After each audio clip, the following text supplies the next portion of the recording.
This program is brought to you by Emory University.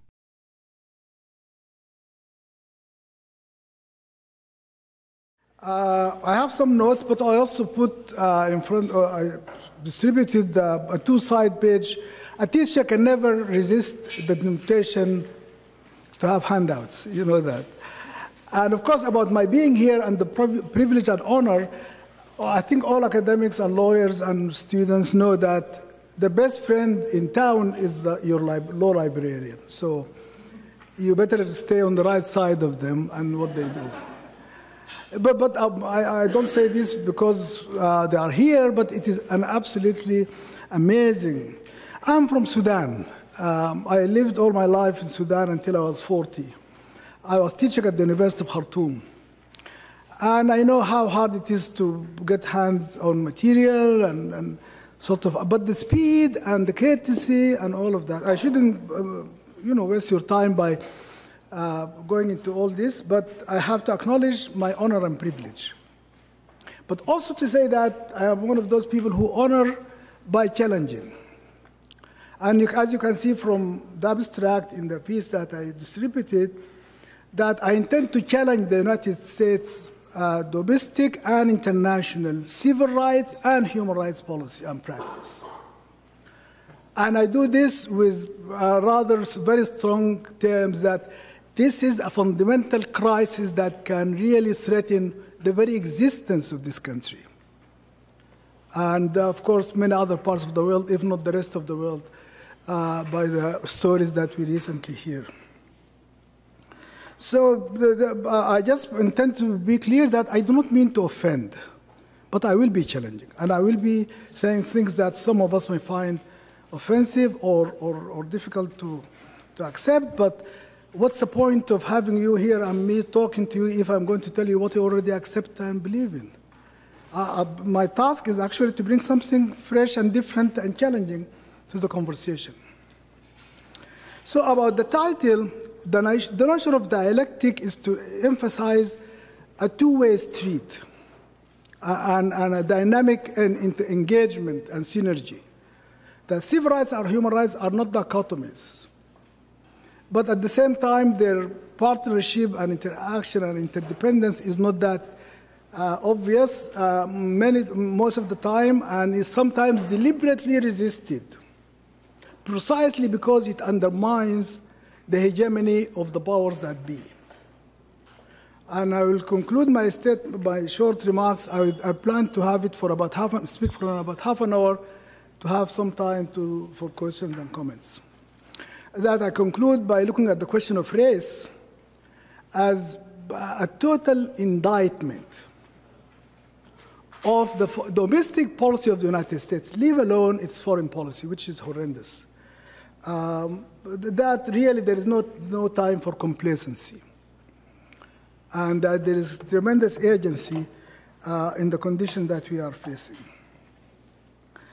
I think that my thesis is that the exclusion of human rights in US domestic law and practice is really a tremendous failure and threat, as I was just saying now, to the United States. And I do mean this as an empirical fact, that the United States utterly fails to live up to the standards of human rights, which it pretends to breach to the rest of the world. And many of us will find it difficult to believe that precisely because of the skillful propaganda and smokescreen that the United States, and when I say the United States, I don't just mean the federal government of the United States. Although legally speaking, for international obligations, we are talking about the federal government. But I mean the total ruling class, intelligentsia, and even academics, even human rights lawyers, have this blind spot of assuming that we have nothing to do. We don't need human rights here. We have the best possible civil rights. Why do we need human rights? Actually, you don't have the best possible civil rights. And you do need human rights even if you have the best civil rights, because of this need for synergy and dialectical interaction between the two, so that you have to keep your civil rights system and ideas and principles and institutions alive and vigorous precisely by opening them up to international challenge and international influence. Again, challenge and influence is not a one-way street. If you pretend to lead, you have to accept being challenged on that claim. I also have in the title the notion that I'm an African-American Muslim, which is true on all counts in some ways that are not typical. I am an African who is now an American, and I am a Muslim all my life by choice and conviction. And that's a whole story that we can talk about in the next conference maybe. But the point is that this multiplicity of identities, I cherish, and I think all of us have it, with all due respect. There is no person in this room who doesn't have multiple identities. There is no person in this room who does not constantly renegotiate and mediate her or his, sometimes competing, sometimes conflicting identities. So multiplicity of identity is just simply an empowerment. It's an ability to see more clearly what we might not otherwise see. And I think that I'm writing on a book manuscript about decolonizing human rights. I call it decolonizing human rights from state legality to people-centered practice. So as a lawyer, I'm a traitor to my class too, or my profession. I don't believe that law has the primary leadership. With all, I'm at a law librarians conference, but really we are much more than law librarians. I am much more than a lawyer or a teacher, because we are human beings ultimately, and we are global citizens whether we like it or not. So long as we live on this planet, we are concerned about what goes on, and we are at risk for the ways that we treat the environment, the way that we treat each other, the way that we, all sorts of issues, that this illusion of national boundaries and national sovereignty is really something that we have to challenge, because it is not true. Yet it is fundamentally threatening to our very existence and well-being as human beings. So that's where I'm taking it. In terms of my multiple identities, that each of them is actually multiple. There is no monolithic anything, neither the African, nor the Muslim, nor the American, nor anything else that I might be. So that also sense of overlapping identities is to open the door for negotiating and bringing certain aspects and others. Okay. About civil rights and human rights and their dialectic. It's obvious, but often sometimes not quite appreciated. Civil rights are about the rights of the citizen, and probably some of it at least, permanent residence, lawful permanent residence. Whereas human rights are the rights of the human. And if you are part of the human rights paradigm and partnership globally, and let alone pretending to lead it, human rights must prevail in your domestic jurisdiction. You cannot lock it out by refusing to ratify treaties and by entering reservations. Because already you made a commitment. If you are a party to the Charter of the United Nations, you have made a treaty obligation to protect and respect human rights and fundamental freedoms as one of the purposes of the United Nations. So that's the tricks and the sort of games that governments play in trying to cover up their misdemeanors, and I would say even more serious than that, by pretending to do things which they are not really quite honestly doing, and not to do other things that they do in fact do. So it is about the rights of the human. But constantly, I have lived in this country now for the last 25 years or so. I've been at Emory 92 of them. 22 of them. Well, who knows? Maybe I will be there for another. The point is that I speak as a close observer. When I came to this country, I was teaching briefly some other places, but at some point I was part of Human Rights Watch. I was the director of Africa Watch. And I resigned in protest over precisely some of the issues that I'm talking about, which is the assumption that human rights are out there for other people to worry about. We Americans don't need them. We only provide the service of protecting your human rights whenever you are in need, as we decide and determine that you are. But there is no expectation or feeling that there is a need for those who claim that leadership and so on. So I think that there are many things that I wouldn't have time to say, and I would hope that they would be clear enough in terms of the nature of international law and its limitations, and also its possibilities. But what the point is that international law is indispensable. You cannot mail a letter to go anywhere. You cannot make a phone call. You cannot travel anywhere without international law being underpinning the type of facilities and type of services that you use. So we cannot pretend that international law is something that we pick and leave as we choose. We need it, and everybody does.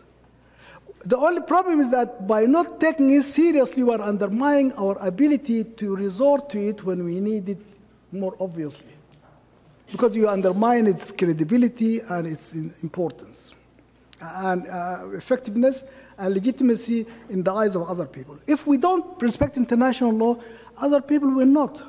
And we will be hurt by that. And we are being hurt. It's just that we cover up our hurt in all sorts of rhetoric about international terrorism and about rogue states, as if we are not a rogue state. In fact, as far as rogue states go, this state is one of the most rogue by its failure to abide by international law principles. You invade countries and you occupy them in the 21st century, and in the name of protecting human rights, when you are not willing to endorse or accept that obligation in your own domestic regime and system. And you have the reservation example of the Race Convention that I also have distributed so that you can reference it or look at it at your leisure. So the point I'm making is that the record of ratification of international human rights treaties, the thing is that the nature of international law of human rights is that it has to rely on treaties because it's so recent. And it is so difficult to establish customary international law that protects human rights. There may be some principles, slavery, maybe piracy, things which may have been part of traditional international law as a matter of customary law, which are now part of the human rights corpus, but it is not frequent that we can find those principles or easily to identify and to define. But treaty, therefore, has to be the primary tool. And the treaties have been drafted and adopted immediately after the adoption of the United Nations Charter. The Genocide Convention, for example, is, as you know, 1948. I think it was prior to the University Declaration. The United States, can you believe it? Really, I mean, I put this in writing so that you can check it for yourself. And I'm sure that some of you know this, did not ratify the Genocide Convention until 1988, 40 years later. Now, I wonder why would a sovereign nation which pretend to claim leadership in the human rights field fail to ratify the Genocide Convention, in whose name it fought a war and just won that war with other allies and keep boasting about that. But then the other feature of this tremendous poor record of ratification, it goes across the board. All international human rights treaties are rarely, ratified by the United States, and when they are, it enters so many reservations that it totally empties the commitment of any content, of any meaningful substantive content. And I think when you read, again, I wouldn't have time or need to go over this. If you read the reservations that they entered on the Race Convention, And you can understand why they are just simply saying, and this has been said by many American scholars who are really forefront leadership of international human rights out of fundamental conviction. People like Professor Louis, I'm blocking on the name, you know that feature thing? He will come to me, or the point is that this idea of that the United States says, when it ultimately is pushed or persuaded or find it inevitable to ratify a human rights treaty, like the rights, of course, they can hold on to the rights convention, the rights of the child, and refuse to ratify it, being the only government in the world that have failed to ratify the rights of the child convention is the United States. I don't think we need to say any more to see about the level of indifference to the whole paradigm. And yet, if you presume to judge everybody else, you issue an annual report that monitors the human rights performance of everybody else, except yourself, of course, and then you pretend to impose sanctions, and sometimes invade countries in the name of these rights while you are not willing to ratify the rights of the Child Convention. You hold on for 40 years before you ratify the Genocide Convention. Even the Civil and Political Rights Covenant, which is almost lifted word to word from the U.S. Bill of Rights, the U.S. again took another 40 years to ratify, and when it ratified, it entered such a high level, or extreme level, I would say, of ratification, of reservations, that you are saying that we are ratifying, but we are taking no obligation. We will not change any aspect of our law or practice. Nothing in this covenant. Look at the last passage in the statement about the Rest Convention, and you'll find this applies to every other treaty that the U.S. ratified. At the very bottom, it says that we will do nothing. We will change nothing. But then what's the point of human rights law if you are not willing to change something about your domestic law and practice? The Universal Declaration of Human Rights in the preamble, and of course you know that it was Madame Roosevelt who was the chair of the Human Rights Committee that drafted the convention, the declaration. It was a brilliant document, and it was a people's document, and really it was a tremendous beginning that was hijacked by state manipulative practices ever since. But in that preamble, the Universal Declaration is described as a common standard of achievement for all peoples and nations. Just simply hold it up there as a measure of where you are and who you are. And if you fail by that measure, the least you can do is not to pretend to lead everybody else on the subject. So I think that the question of race maybe I'll come to that in a few minutes if I need to. But I think we understand that this extreme reticence of the United States is completely baffling. You can't understand it because it is the least country that should worry about the sort of thing that she's talking about, which is our sovereignty will be compromised, there will be international intervention and imposition of values that are alien to us and that are not consistent.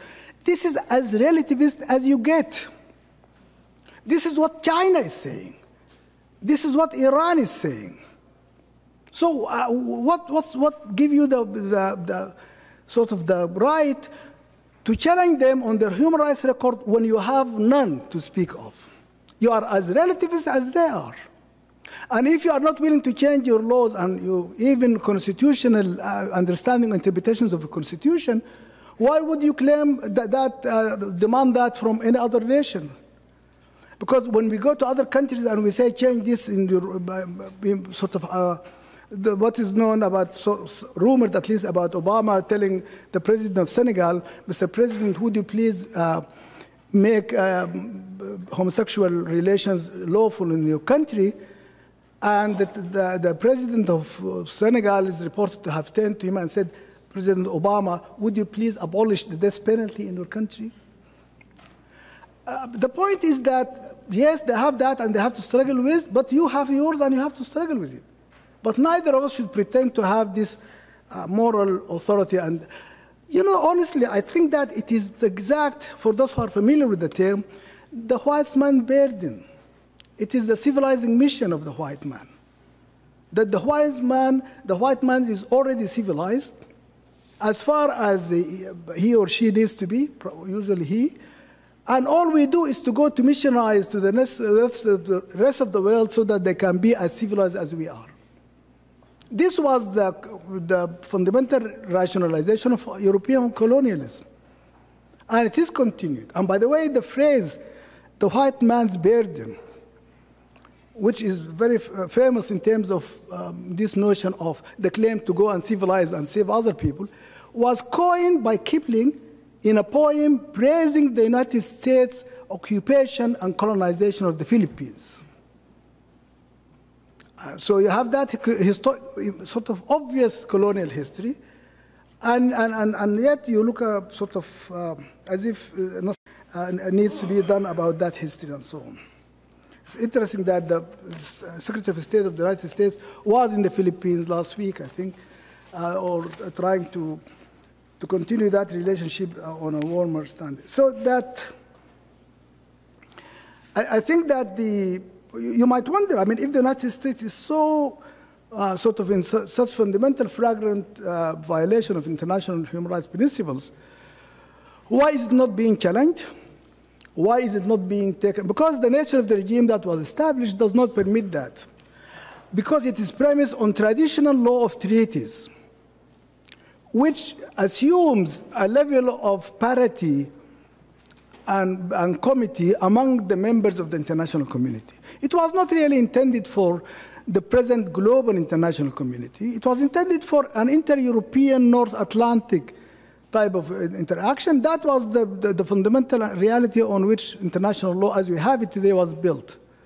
And therefore, these largely matched, culturally compatible, and politically allied powers can resolve their differences and so on. But it was not intended to settle radical challenge to the humanity of other people as this North Atlantic alliance was inflicting on the rest of humanity.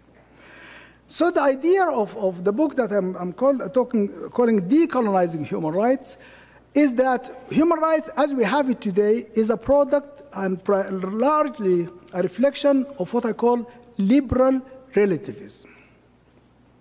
That the idea of justiciability of rights, the idea of rights itself, the type of rights that we can expect to be endorsed and how they can be implemented, all of this is purely liberal. And liberalism is fine for liberals.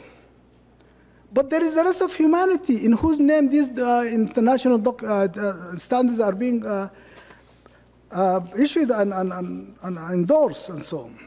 But actually the liberal assumptions about justiciability and rights have proven its failure and incompetence even regarding the protection of civil rights, the rights of citizens, the rights of permanent residents, you might say also as well. And I think that it is because of the failure to connect civil rights to human rights that the choices the founders and leaders of the American civil rights movement had to make for tactical reasons, where you know that there have been a debate in the 1940s among human rights activists and civil rights activists whether we should also invoke international human rights standards. It was decided that it might not be wise to do so, given the sort of environment and context of the country. So they chose to go for an internal justification and rationalization of their demands, which was effective, but it has proven to be self-defeating, because if you do not have that external frame of reference to which you can challenge your domestic civil rights practice, you will end up where we are now at this point, which is a really fundamental radical failure.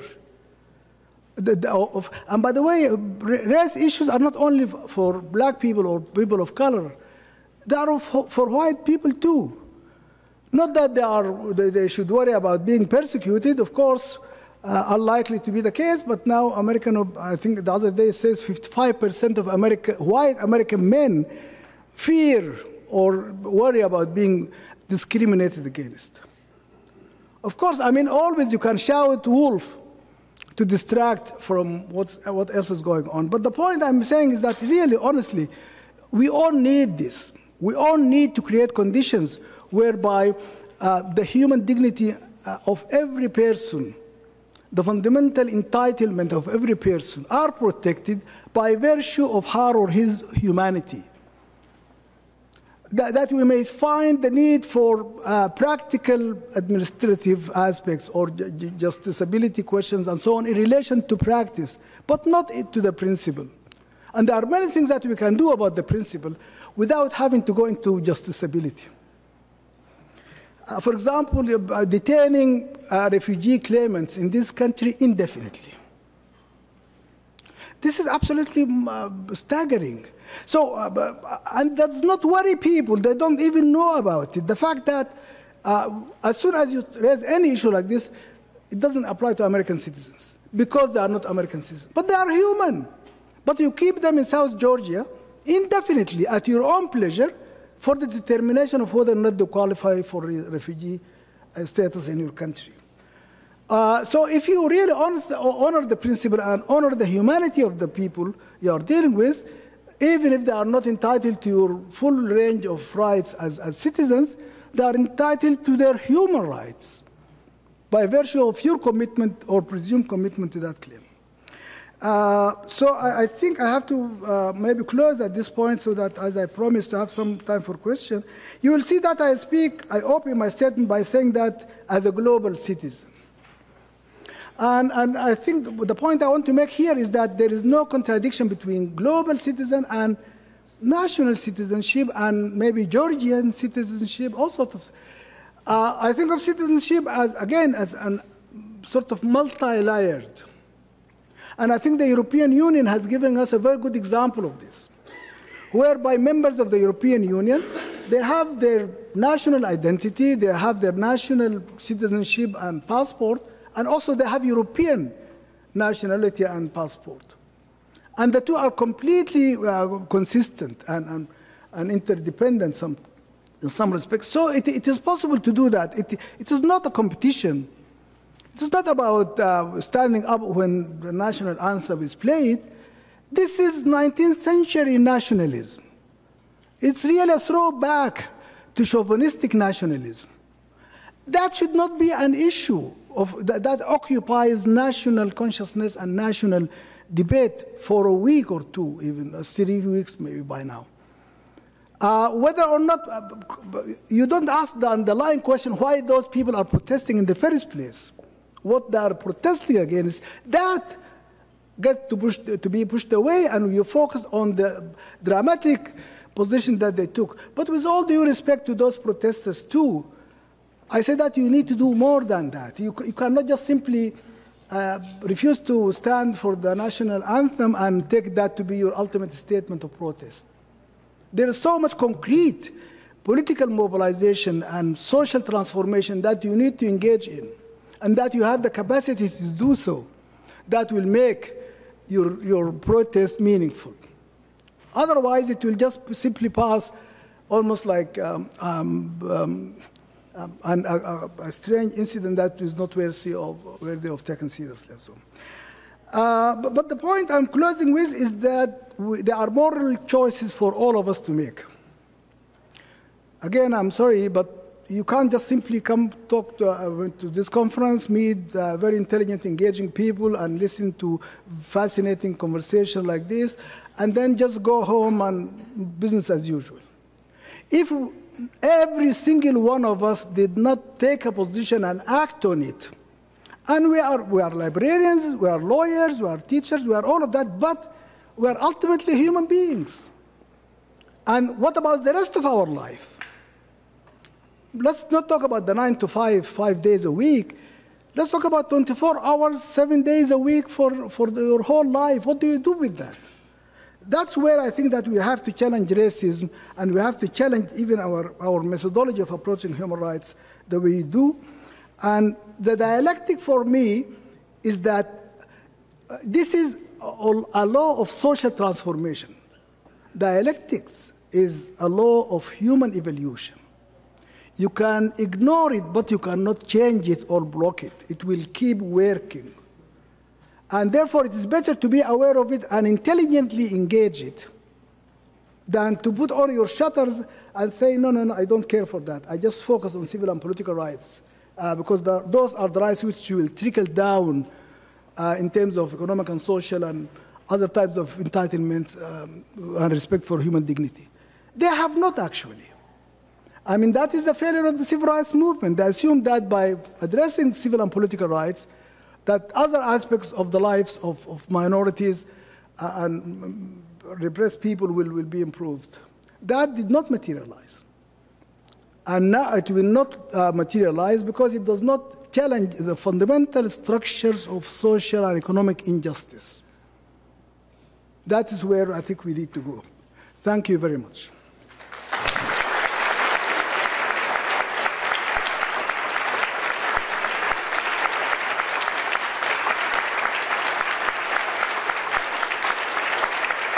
Thank you. Thank you very much.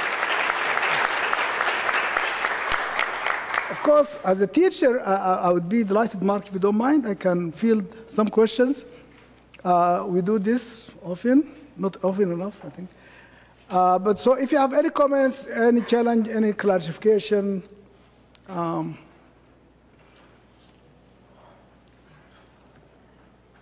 Thank you for your remarks. My name's Ron Wheeler. I'm from Boston University.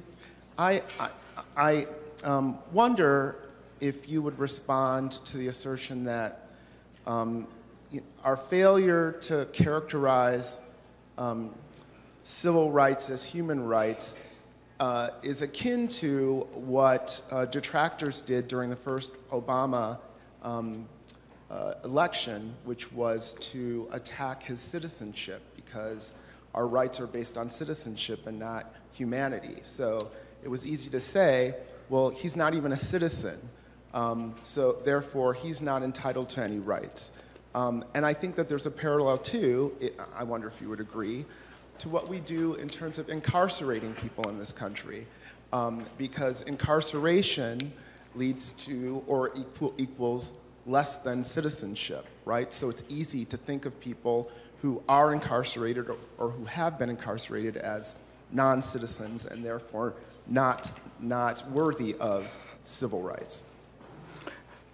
Thank you. Yes, of course, I think I see the connections, but I would like to take it further to say that what is problematic, because you can have a legal requirement of running for office, you can describe it in any terms, but in this case you say that you must be born in the United States.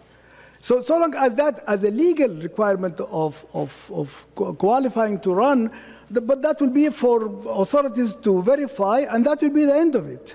But what is alarming is the extent to which the conversation carried on and on and on, including those primarily led by the current president, which goes to almost to dehumanize and to undermine the very integrity of the political system that you purport to uphold.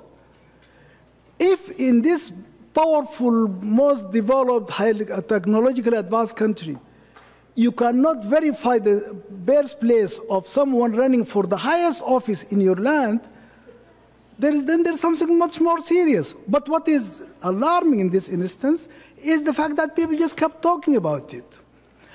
The play it gets plays into the hands of those who wish to trivialize the nature of the political process.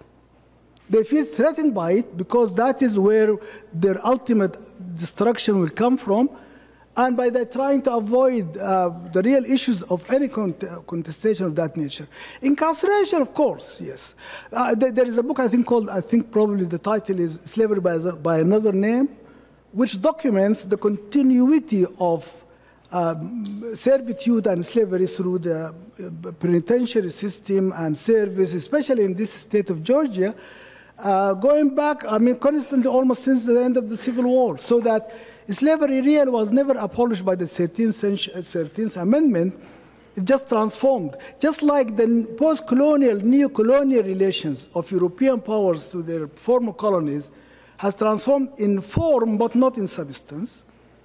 the status of minorities who are marginalized, African American in particular, is to say that, yes, you are free, but you commit this minor crime, then you get sent to prison. Once to prison, then you get to serve in farms in order to pay for your imprisonment.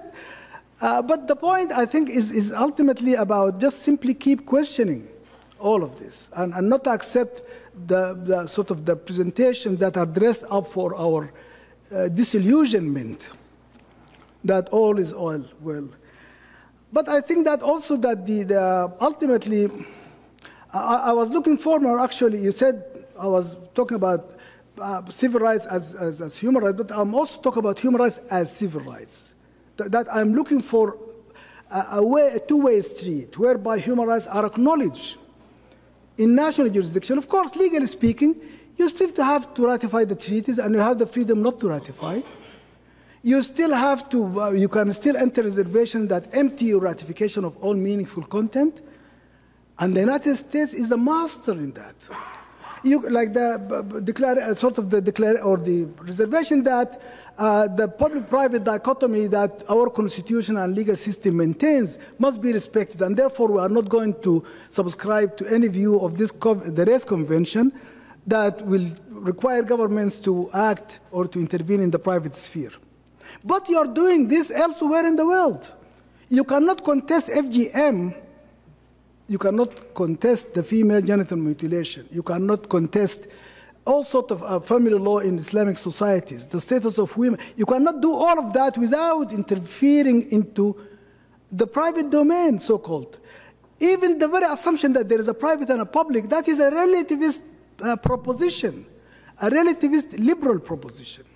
Not all societies subscribe to this notion of dichotomy of civil, public and private. Therefore, you have obligation as the government and ultimately as a society. It is not just simply a formalistic notion that what governments can do or not do. It is what people must do if they are to uphold their own human dignity in upholding the human dignity of others. And for that, you don't sort of take shelter into such dichotomies that may be philosophically useful for some people, but ultimately on the ground, when you look at the level of poverty, the level of injustice, the level of violence in the inner cities of the United States, just go downtown Atlanta, and you will get a very different sense of what the city is like.